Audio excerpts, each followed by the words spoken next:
So this leads me then to the point that I wanted to make, is that we have a type and a category of person that exists today. And these people, they ascribe themselves to the Salaf. You will see them, they will say, yes, I hold the belief of the Salaf, and they will speak in this regard, they will, maybe even teach in this regard, but you should know that these people, that it doesn't extend beyond that. And I will give you an example, or the example of what I mean by this is that in the year 2007,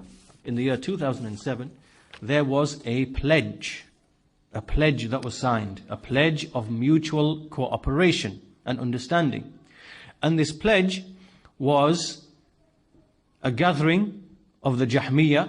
We call them Jahmiyyah, they call themselves Ash'aris. They are not Ash'aris.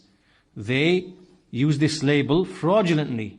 No one who is an Ash'ari today can be said to be a true follower of Abu al-Hasan al-Ash'ari. Because Abu al-Hasan al-Ash'ari, when he died, he was upon the doctrines of Imam Ahmad. He changed. He became closer and closer and closer to what Imam Ahmad was upon.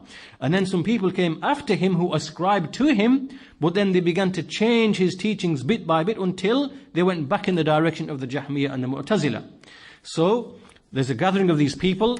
We refer to them as the Jahmiyyah. And we refer to them as the grave worshipping Sufis. These people, like Hamza Yusuf and Muhammad ibn Adam al-Kawthari, who is from this country, and he is someone who says, he's a Jahmi, he denies Allah is above his throne, and he calls to the worship of the dead in their graves, because he justifies al-istighatha, seeking rescue from other than Allah subhanahu wa ta'ala. This is known. And likewise we have people like Zayd Shakir, who is an American, and he is someone who denies that Allah is above his throne because he is a Jahmi. He is diseased with that kalam. So these people are the same people that were present in the time of Imam Ahmad.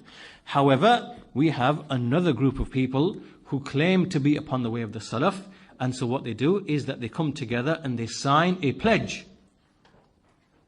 And in this pledge, what the basic gist of this pledge is, that yes, basically we are all from Ahlul Sunnah, broadly speaking, and despite all the variations and differences that we have had historically, all of us can be broadly said to be from Ahlul Sunnah. And so therefore, we should cooperate with each other, we should not criticize each other, we should accept that our differences are genuine differences, that the scholars have never been able to resolve in all those centuries. So what are we supposed to do? So we should cooperate, we should have an understanding, and we should not refute each other, not warn against each other, and create a cordial understanding. Some of the people took an initiative to get all these groups together, and they got together in Cardiff, in UK, and they wrote out, it's not a pledge or a oath of allegiance or whatever people call it, it's just an agreement, simple agreement. So we agree on certain things. So what was the agreement? The agreement was simply that we would not publicly disgrace each other or speak about our da'wah derogatory in terms of one group to another group, or publicly name each other in the media. Okay, that was a real purpose of it, or at least that was my understanding of it. And so these people who claim to be upon the way of the Salaf, they sign this pledge. And so from those people who sign this pledge are the likes of Yasir Qadi and Muhammad al-Sharif. And these two are the people who are behind Al-Maghrib Institute. Al-Maghrib Institute. And likewise people like Tawfiq Chowdhury. And likewise people like Abdurrahim Green. And likewise people like Abu Aliya, whose name that you are familiar with. So all of these people, the point that I'm trying to make to you is that it's not sufficient for you to claim to be upon the way of the Salaf, because the Salaf have a methodology. There is a manhaj. And this manhaj is something that helps to protect this religion. Because the way that the previous nations went astray, the Jews and the Christians, we know that they split into 72 sects and they lost their religion. Because the clarity in their religion was lost.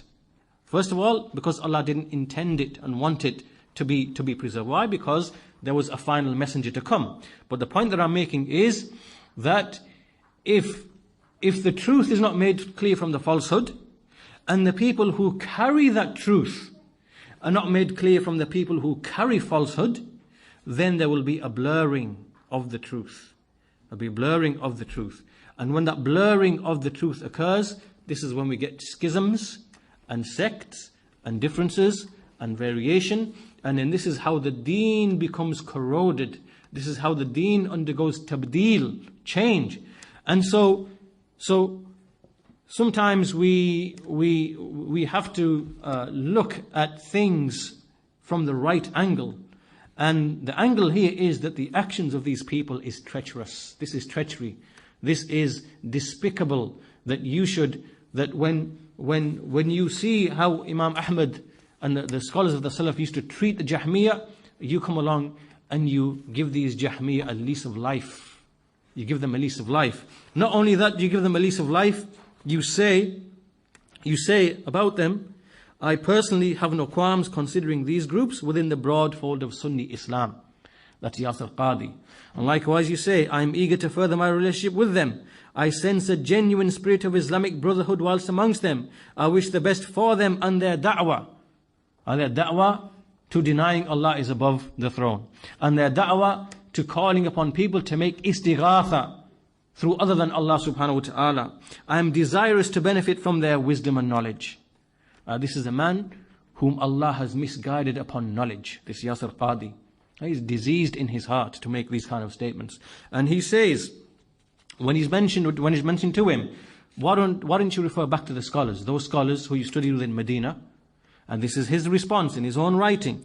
With regards to going back to Mashaykh overseas, then with all due respect, I simply do not view this matter as being one that should go back to them.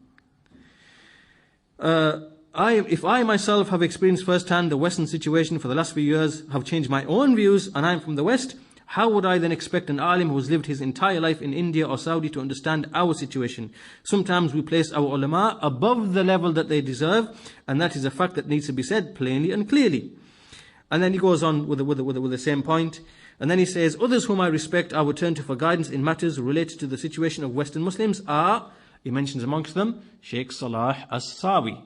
Sheikh Salah as-Sawi, he's not a sheikh, he is a Qutbi, he is a follower of Sayyid Qutb, and he is another astray individual. So what Yasir Qadi is saying essentially, that all of these scholars, the scholars of the Salafi Aqidah, they are living on a different planet.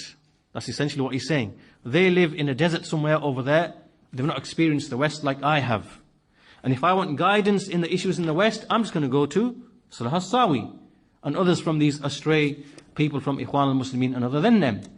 And so you see, the point that I'm making here then really is that don't be deceived just because someone proclaims the Salafi Aqidah, because that is not what Salafiyah is about. Salafiyah is something above and beyond that. There is a methodology, there is al-wala, there is al-bara, and this is why you will find in the statements of the Salaf a firm principle that we judge people by their companionship. And we judge people with whom they befriend. And we judge people with whom they sit with and speak with and talk with. And that's why you will see now this individual Yasir Qadi sitting, doing joint lectures with a Jahmi Zayd Shakir. And this is treachery to the religion. This is treachery. All in the name of what? Because they're claiming, we see the situation is different in the West and there are priorities and there's this and that, whatever. And so they are using their own qiyas and their own aql in order to decide what is best for the da'wah. And they turn their back on the true scholars, the scholars who will actually tell them the truth and how da'wah is truly made.